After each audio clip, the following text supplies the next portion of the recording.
Hello again, and I'm Anthony Kay, and welcome to this week's episode of Engineered Coffee.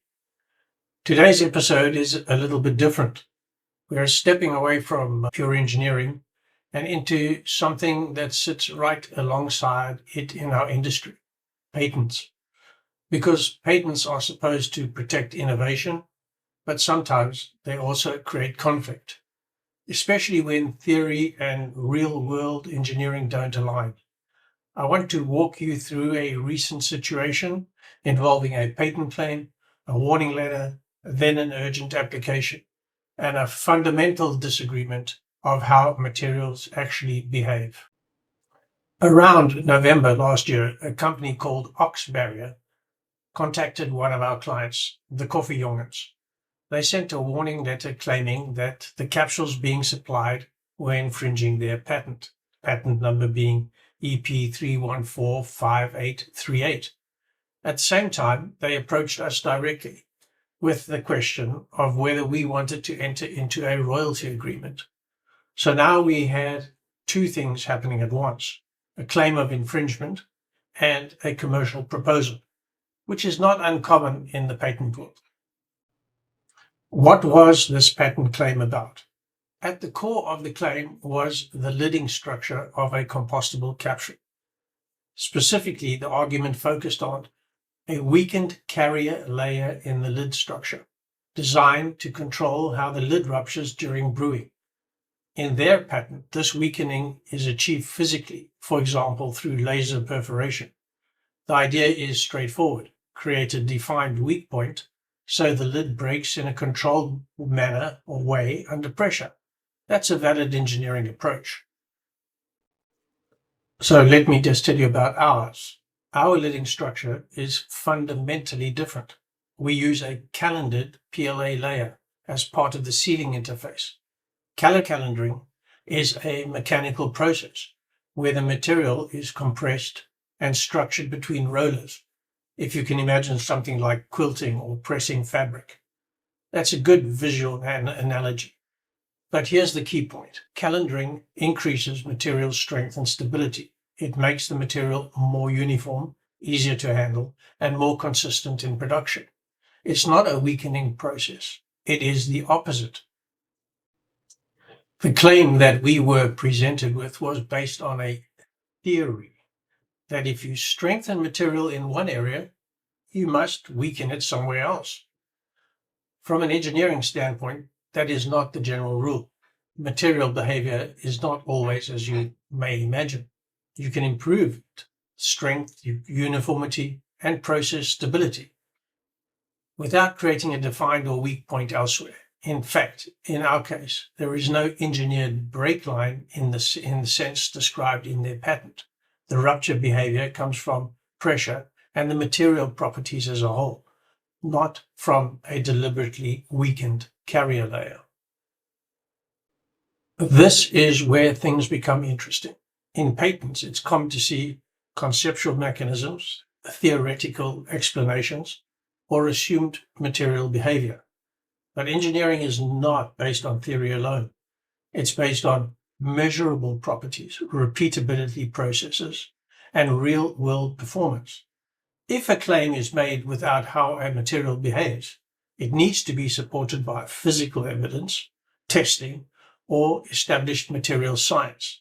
Otherwise, it remains a hypothesis, not a fact. So the situation escalated when an urgent application was filed with the court in The Hague.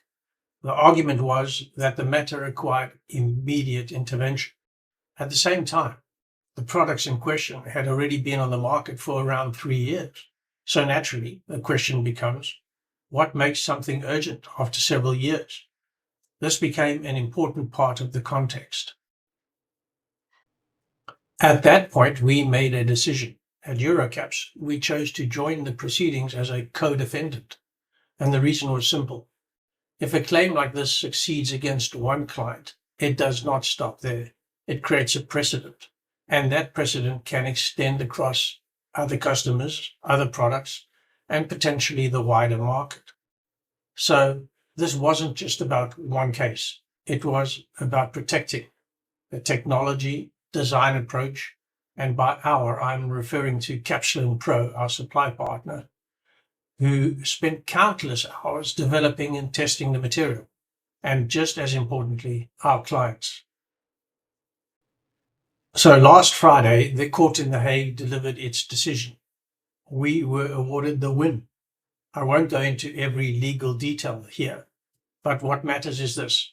The court did not accept the claim that our design falls within the scope of the patent, and that confirms what we believed from the beginning, that our engineering approach is fundamentally different. There is also a broader point here. Not all companies use patents in the same way. Some companies develop technology, build products, and use patents to protect what they've created. Others operate with a business model focused on acquiring intellectual property and seeking to license it. That approach exists across many industries. It's not illegal, but it does raise an important question. What is the purpose of the patent? It is a bit of a difference in the mindset. I was actually approached at the AMI conference last September with a question along these lines. The discussion wasn't about engineering, it was whether we would consider selling or licensing our patents more actively. And that highlights the difference in the mindset, because for us, patents are not the business, they support the business. At Eurocaps, we invest heavily in innovation. Last year alone, we filed 6 patent applications. But the intent is not to create pressure. It is to protect what we build so we can continue innovating, because without protection, innovation becomes vulnerable. The reality today is that patents are part of the environment. If you want to innovate at scale, you need to know how to build, protect, and defend. But there is also a line. And when the balance shifts away from technical substance towards pressure-based enforcement, that's where, in my view, the spirit of innovation starts to get lost.